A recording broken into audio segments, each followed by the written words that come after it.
Yeah. Well, I just cannot wait. So everyone in the audience, we have just a rock star set of panelists for you all. So just get really excited to hear insights, get ready to take notes. So first thing I want to do before we just dive into questions, hear all the expertise that we have on the panel, got to do the classic introductions. You've met me, you've met Monica.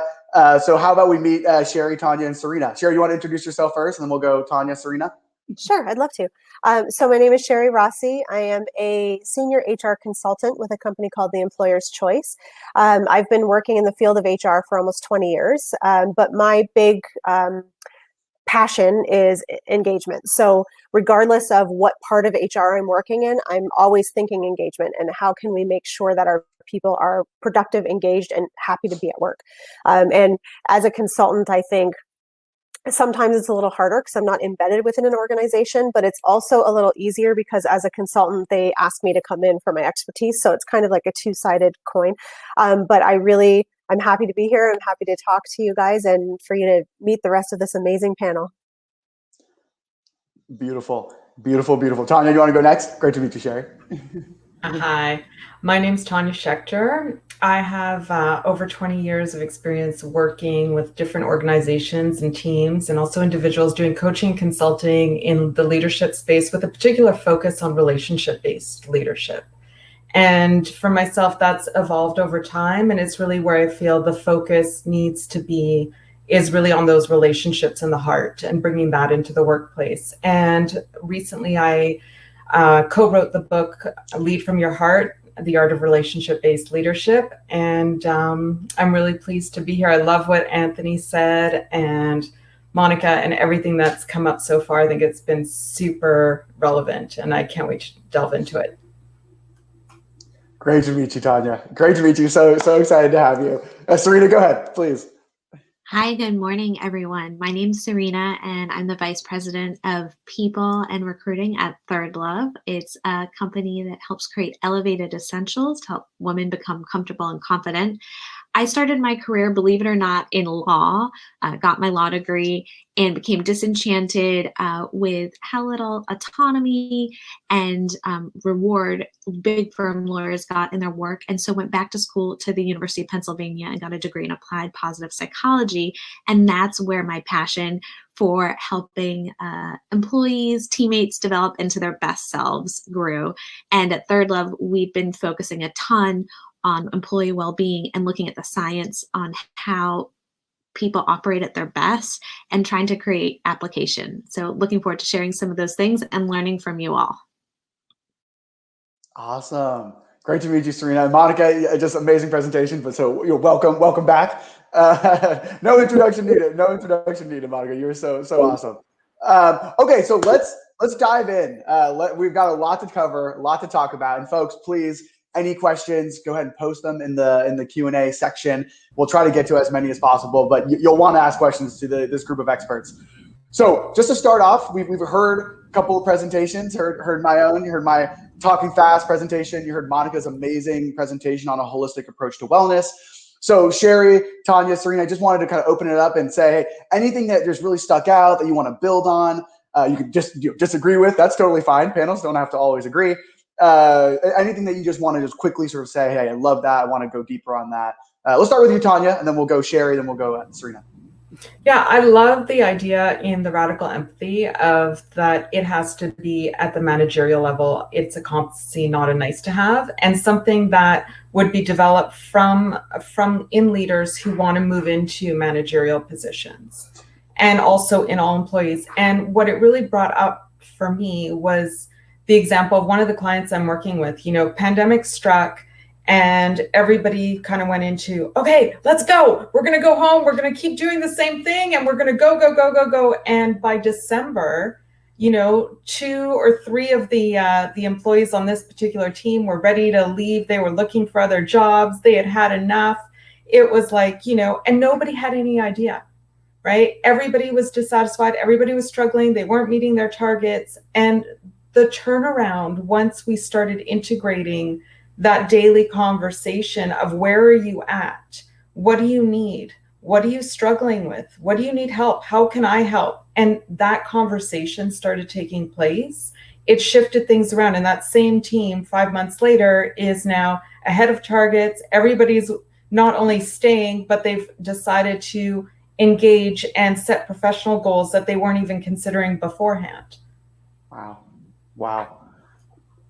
Sherry, you want to build off that? Great. Thanks for sharing that story too, by the way, Tanya. That's a great example. Thank you, Tanya. I actually was going to jump on the same point. Great minds think alike, I guess.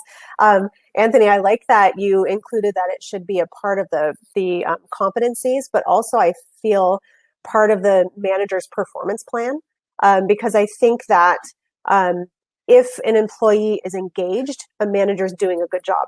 And so if we're constantly having a pulse on that, like you guys were saying, right, it's important to always be on top of and have your thumb on top of how your employees are feeling, but especially right now, and in any time of pandemic or crisis or massive change where we're kind of forced into a change suddenly, I think it's really important to not only have the managers have their thumb on that topic, but also to be responsible and have that accountability. So if their employees are not doing well and are not happy, and if they have, 5 out of 10 of their employees have left in the last year, then they definitely have to be accountable for that. And then I also wanted to touch on Monica's point about gamifying wellness. I think, and I've seen this in action, not currently with my clients that I have now, but in the past, I think it's so important. It makes it fun. And it makes people want to do it. It makes people want to be healthy. Everybody wants to win, right? I'm very competitive, so I like to win. But I think a lot of people like to win, and so I think that gamifying something like that, something that's so important to people to keep your employees healthy and safe, making it fun as well, and that they can actually be the best at it is, I think, so important. So thank you, Monica, and thank you, Anthony. Great points. Awesome. Great expansion. Yeah, I haven't met anyone that said I want to lose. So spot on, Sherry. Serena, please close us out. I thought Monica's touching on the statistic that teammates, candidates, they want different benefits, right? Before it was very much compensation, want to be in this office, you put together an offer plan, we're good to go, and employees sign up. And now there's so much more to the comp letter. It's very much this flexibility, what sort of well-being benefits, what's your diversity program. And, we found that we've had to really pitch all the communications that we've been doing the past year in a much different way in the offer letter. And so for my recruiting hat, things have really shifted.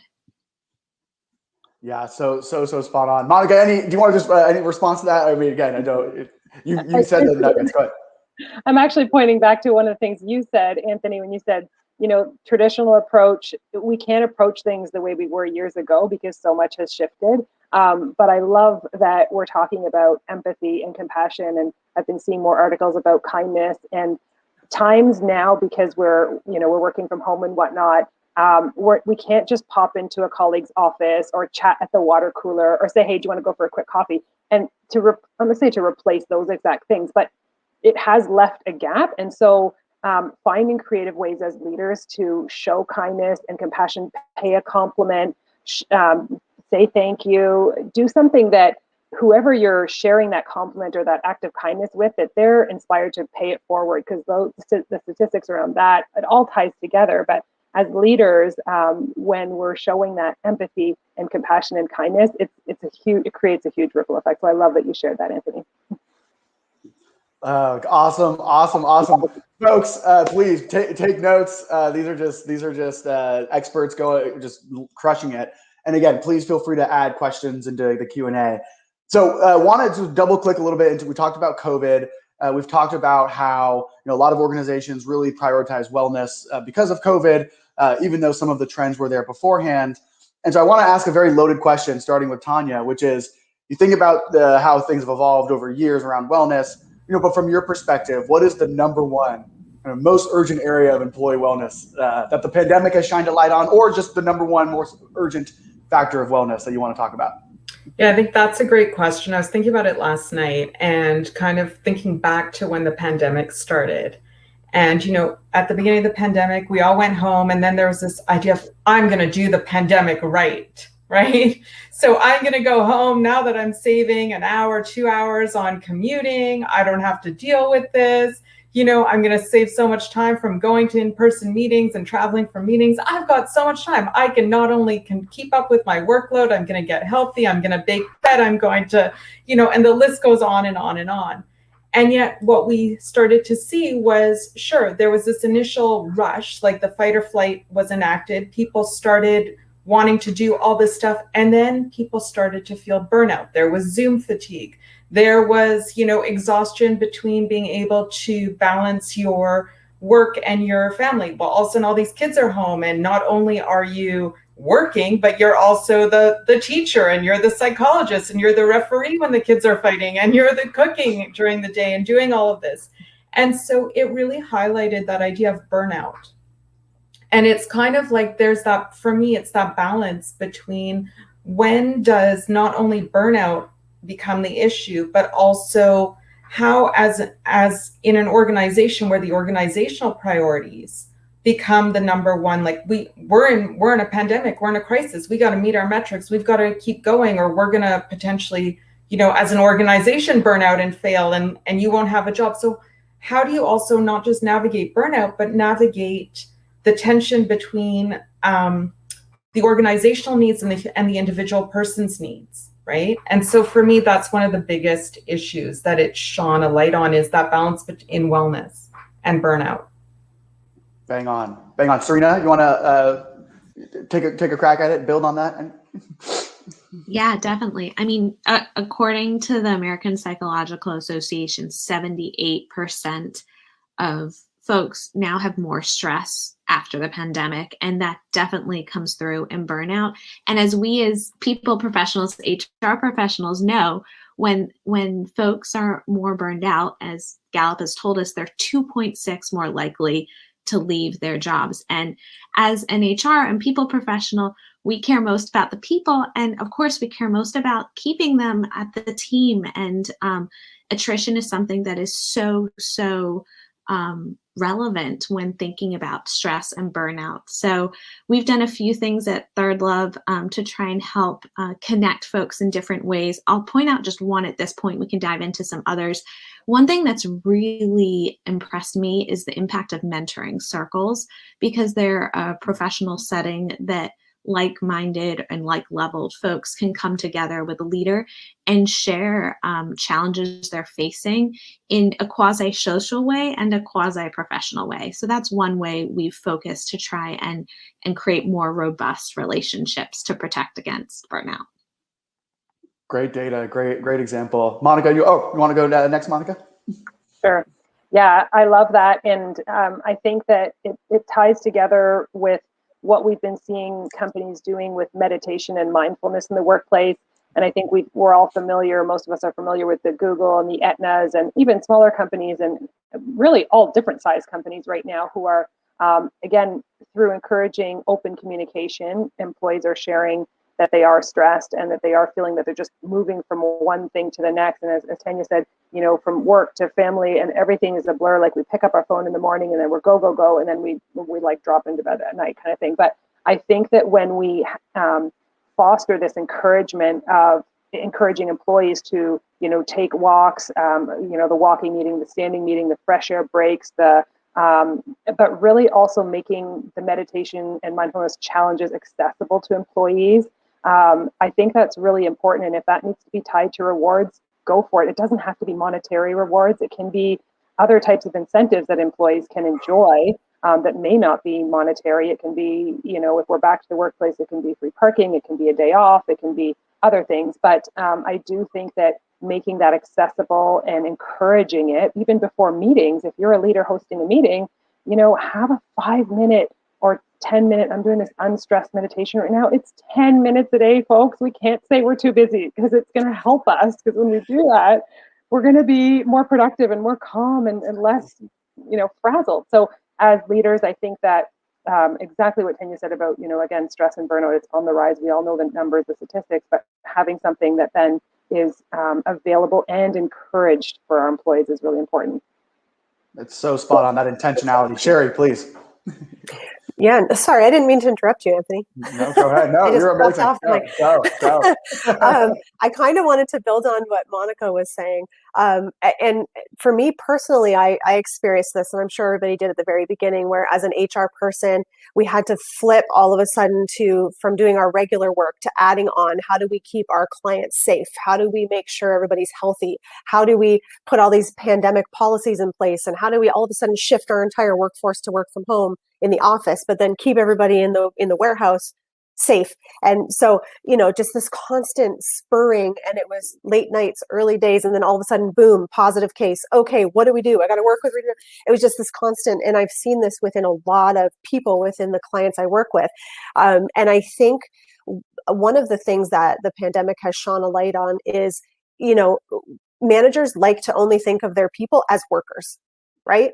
They're also people. They have families. They are sensitive. They're not, everybody has to be strong. Everybody has to be knowledgeable. Everybody has to be an expert. That's how managers used to see their people. Now it's really shone a light on, we are well-rounded people. Now you have to be aware of the fact, I have 2 kids. My younger kid needed a lot of help with the online schooling last year. So how am I going to do my work and help him with his work?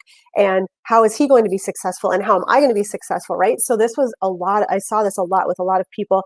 And then, the managers who were very hard and expected certain things saying to me a month in, how do we get all of our people back in the workforce?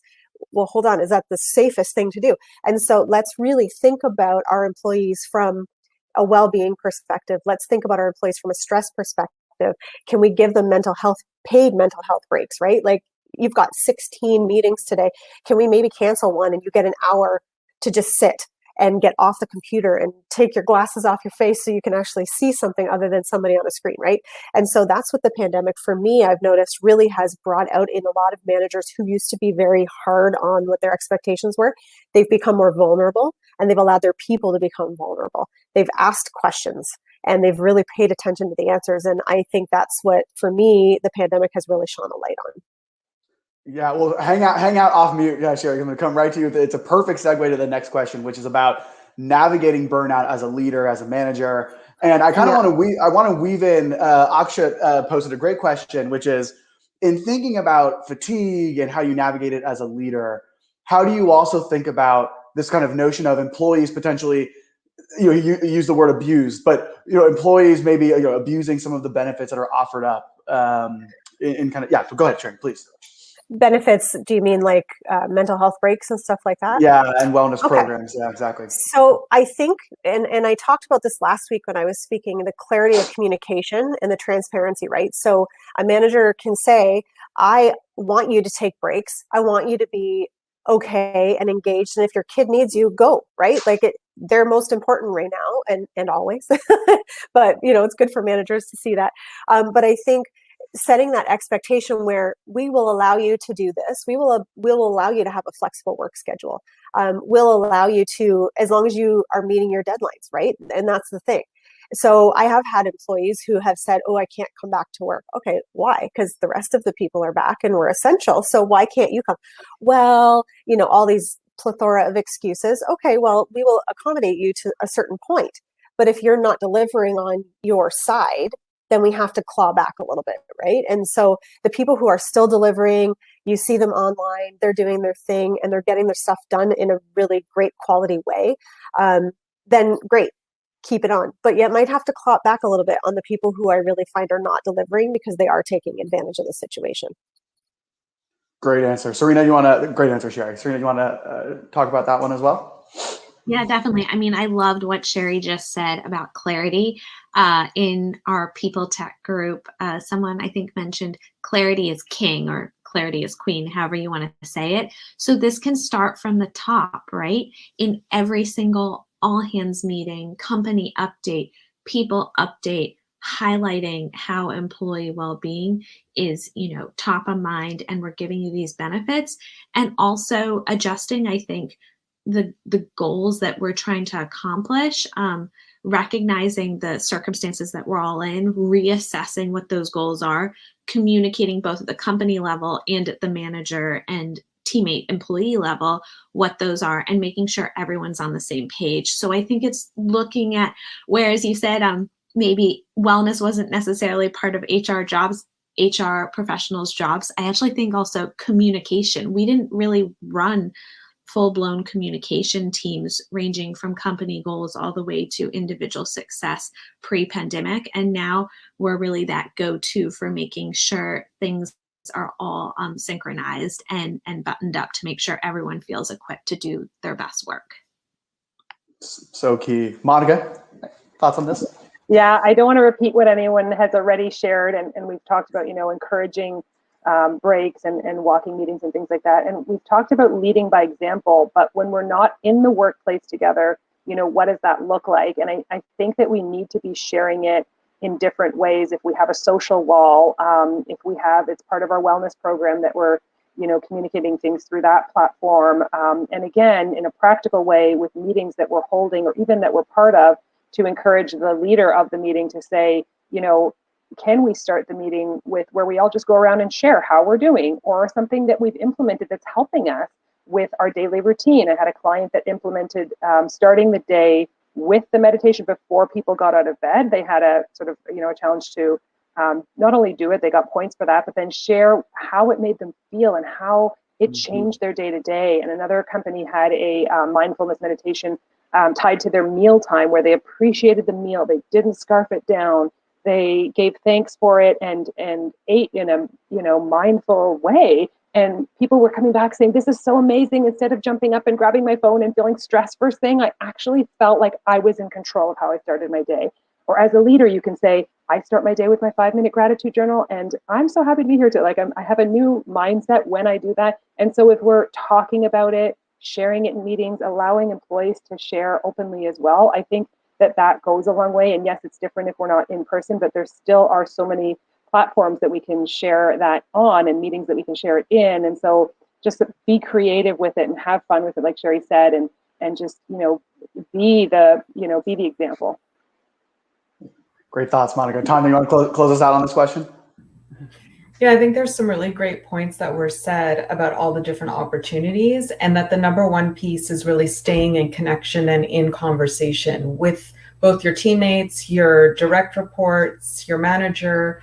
And then just one thing that occurred to me too is that as part of that conversation, and that it not just be about doing, I've done the meditation. Sometimes it may be about actually doing less, and that becoming part of the conversation, so that doing yoga or doing meditation doesn't become one more task on the task list that people have to do, or share that they've done to prove that they're participating and engaged, right? Sometimes it may be, well, actually today I did less. I gave myself half an hour to do nothing, and that becomes part of the conversation as well, so it just doesn't become a task list. Today I did less. Oh my goodness. I love that, Tanya. I just love that. Yeah, major thumbs up, major snaps. So Serena, I'm going to start with you on this next one. Seriously, I did less. I love that, Tanya. Serena, thinking about the role of managers and sort of activating managers, empowering them. Managers, lots of trainings, they're super busy. This is new for them as well. So how should organizations really think about kind of empowering, educating managers to really prioritize wellness? Yeah, a great question, Anthony.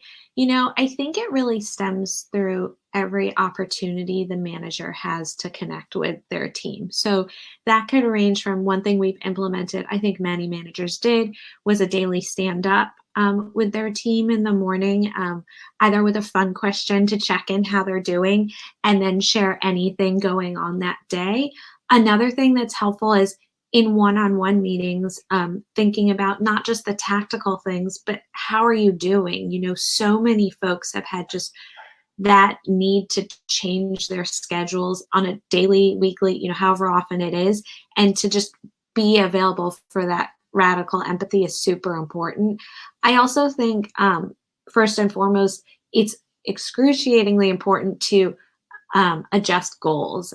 And so for the manager to check with their leader and that leader to check with their leader to see how goals can be adjusted and to communicate that, just so that folks are focusing on the most important things. And just like Anthony and Tanya said, do less, right? The purpose is to do really important work that folks care about. And if it can be done really well, that's what matters. It's not the whole gamut.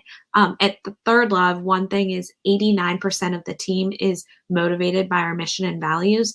And so the more a manager can tie the mission and values to that teammate's work and really, motivate that team, that intangible sort of motivation really drives even more performance. And so I think we've talked a lot about flexibility, wellness, and that sort of mission-driven culture has had a huge impact for us. I'd love to hear from other folks too, what they've found has been sort of the je ne sais quoi of helping motivate people. Tanya, thoughts? Great points. Tanya, you want to respond to that question? Sure. I like, again, it comes down to that conversation and feeling heard. I think people need to be seen and heard and recognized for their wholeness, not just for what they're bringing to the office. And that people have an understanding that there is more than what they just see. Because for a long time, people would go to the office and be like, well, this is my public persona. And then they'd go home and maybe have a meltdown or have all this other stuff happening. But when they got back to the office, it'd be like, okay, I'm fine now, right? And so you have that 8 hours of being blocked off and pretending nothing's wrong or shelving it or compartmentalizing it. And that it's really through those conversations and allowing people to bring those problems and having other people have awareness without judgment that can allow for openings and solutioning to happen together, as opposed to being told what's acceptable or not acceptable. Yeah. Gold, Tanya. So many quotables are in my mind. Monica, you want to respond, expand?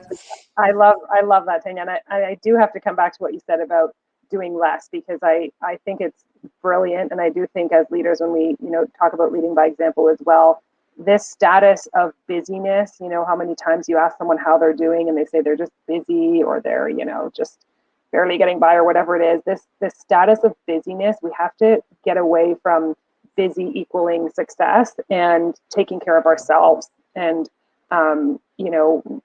leading by example, but also having that time for rest and play and how important that is as well.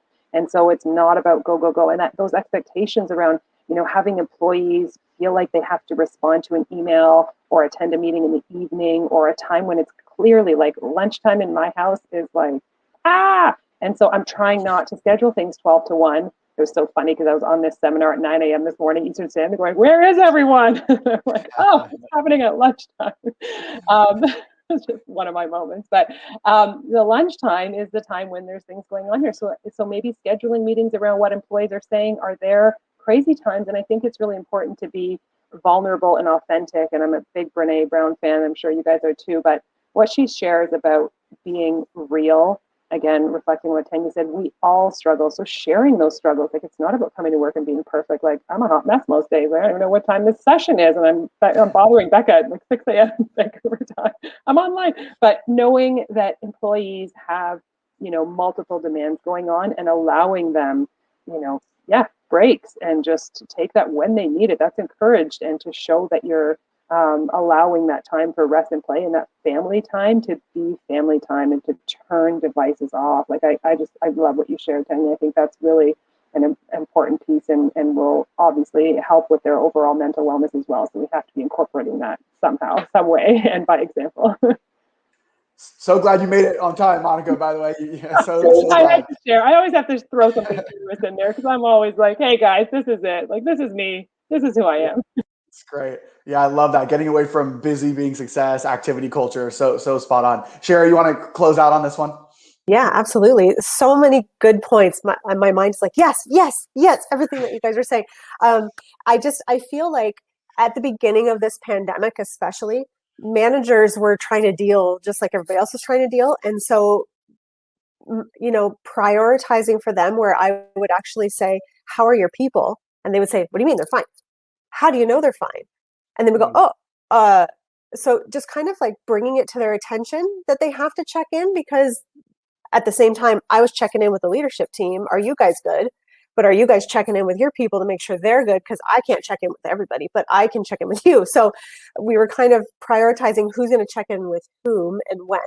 And, how are you making sure they're good? And, so many good points coming from around the panel on like what's good for your people, right? Ask them what works for them. I'm the same. I try not to schedule anything between 12 and 1 most days unless it's something big like this, right? Where it's important. Everything else to me can wait. And so we started at our house as a mental wellness break. We play cards at lunch. We play Skip-Bo. I don't know if anybody plays Skip-Bo, but we've been playing that every day at lunch. And my husband and I used to play it even before the pandemic when our kids were in school. And now my daughter comes up. What are we playing? Let's go. How many cards are we going to play? Like making sure your managers know what's going on in their people's lives, because that really helps them to check in with them and make sure everything is going okay. Right. And they know something's going on. Like, one of my employees at my client site, her son tested positive. And so she was very nervous about it and said, I was at work, and I said, well, let's talk about who you might have been in close contact with. Let's really talk it through. Then she was like, okay, I was not in close contact with anybody. I said, there you go. So that took away that stressor, right? But it's like, what are they thinking? What's stressing them out at that moment? Just telling the managers that simple check-in on a daily basis or a weekly basis, whatever works for you and your people, are the most important thing, because it really helps you to see people and listen, like has been told, right? See people, really see people, and really listen and make sure that you're allowing for that kind of vulnerability within your workplace. Beautiful. I don't know that card game, by the way, but I really love that. I love that 12 to 1 block off and having your family embrace that as well. That's phenomenal. Related to that question, by the way, about managers, it's a question that came from Fergie. It's a quick one, and then we'll have time for one more after this one. But the quick one is, if a manager or just any people leader, HR leader, you name it, is looking to get certified within employee wellness, what certification programs do you recommend? This was actually at Monica. So Monica, I don't know if you have any thoughts, but anyone can chime in. But just what are some good certifications for wellness? I'm trying to remember now what are the latest ones. I know there are. I know HRPA has had different sessions on them in terms of certifications. I might have to get back to you on that, because I've heard a few people say they've had some through the local colleges. So depending on where you're located, I don't know the person if they're coming from Toronto or not. So I don't want to say something location specific. But online right now, I know that there are different ones catered to different areas, but also to different industries and things like that. So I'm not going to say one, because can you say where Fergie's coming from? Fergie is coming from, I can tell you. Actually, I cannot tell you. Okay. Anyway. Yeah, unknown. Privacy. We're privacy first. Any other ideas? Sherry, Tanya, Serena? That's what Monica just said. Sorry for speaking over you, Monica. My bad. Any other ideas on certifications? Panel, team? No. It's a multifaceted space. And so, like Monica said, one size fits all certifications are tough to find. But Fergie, feel free to send a note to any one of us afterwards. We'll get back to you with some thoughts on good certification programs that we know about. So last question. We have two more that we had planned for. I'm just going to combine it into one. And panelists, please feel free to just pick which part of the question you want to answer. But the role of technology and the role of data. So how should folks think about leveraging technology tools, products, et cetera, and or leveraging data, a new type of scorecard, to really drive wellness home at their organization? And Monica, you're hanging out off me. Do you want to start with this one? I'll start with this one because I'm unmuted.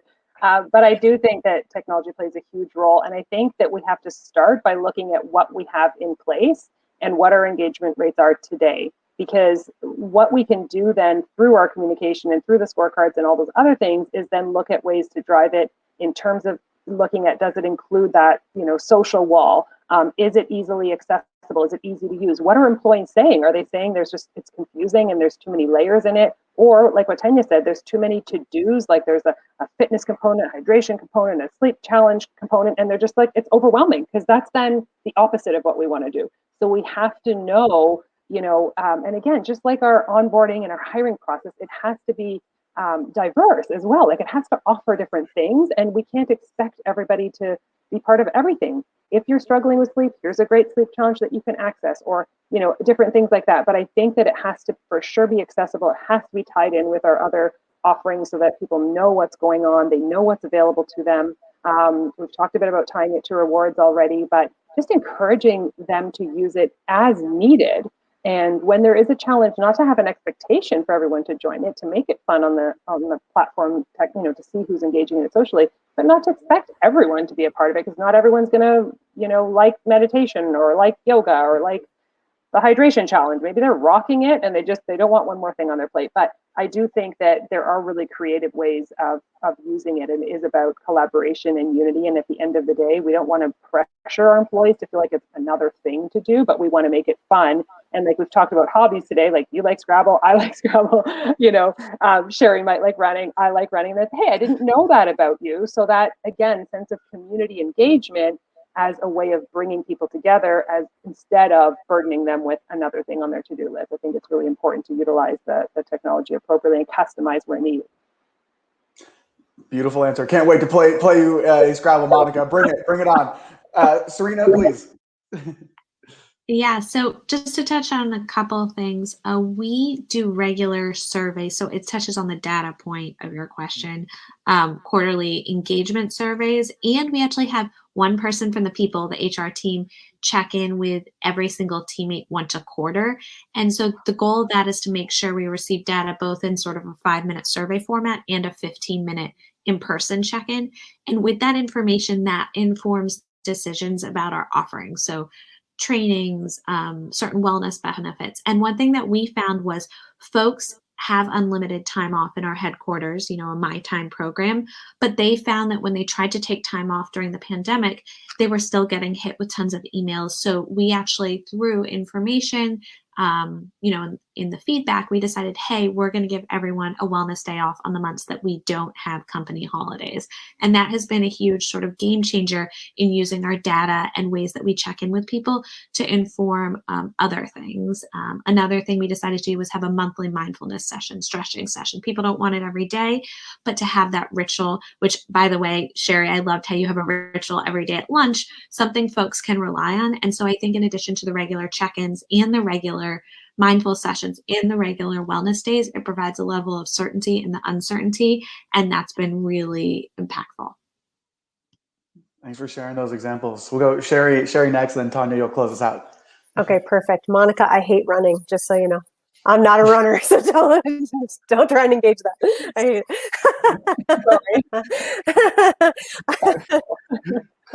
Just for the record. So when we talk about metrics for data, I think about the actual measurable ones, right? Like Monica, you talked about benefits usage, right? Has that increased? What areas has it increased? I also think about EAP usage. So when we get our reports on how it's being used, what areas are the most used, and did the use actually go up exponentially during the pandemic? Did it not? What's going on there? But then I also think about not so measurable metrics that I can think of, such as, the productivity of people. Are they still getting their work done? And if they are, great. So that means they're doing okay, probably, but let's keep checking in to make sure that's the case. I also look at timestamps on things like emails. So, people like myself who have kids, sometimes I get up at 5 every day and I'm down here by 5:30, 6 o'clock, and I get a ton of work done before people go to school. So then, when they're in school, but these days when I just wake them up and roll them out of bed so they can do their work. And then, I'm working once they're in school, I'm working again, and then I take a break for lunch, and then I'm working again, and then I take a break. And then I sometimes have to do something after hours, right? For me, that works. For some people, they're doing it because they can't manage. So let's look at their timestamps. Are they emailing me at 5 in the morning and they're emailing me at 11 o'clock at night? There's something going on there. So let me really check out what their practices are and what their routines are and what's working and not working for them. And then on top of that, just those visual check-ins that we talked about, right? Like take a quick video chat. I know people have Zoom fatigue and I get it, but keep it quick.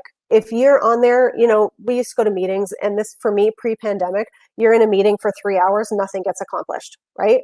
Now, everybody's like, we have an agenda, let's stick to the agenda because we want to get off of Zoom. So it's great, because I'm hoping when we go back to the office, people will continue with those things.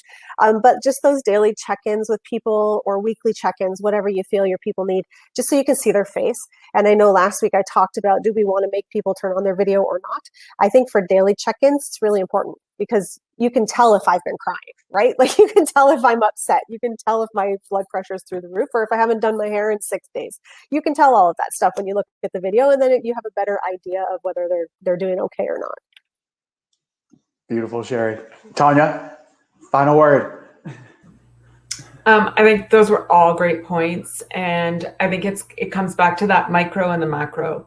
So at the micro level, it's that one-on-one conversation, the daily check-in. Some of my clients that I work with, they do team daily check-in, and at first there was that resistance. Oh, we're so busy, it's going to take too long, but once they carved out the time, they actually became more productive, right? And a significant amount of time, half an hour a day. And then there's also the one-on-one with each employee once a month. And that helps because then they can open up more and you can delve deeper into some areas that might be going on for an employee. And then at the macro level, something else that I personally think is a huge indicator is how many days are people taking off for stress leave, mental health days, right? And how much of your turnover is happening? Because what we know, like Monica said, an employee who's disengaged or who leaves costs twice as much as one who stays, right? The cost of retraining and rehiring. And one of the biggest reasons that people leave is often it's not pay, it's not anything else, but it's mental health. Are they happy? Are they engaged? So to me, it's those two levels that will give you a huge indication.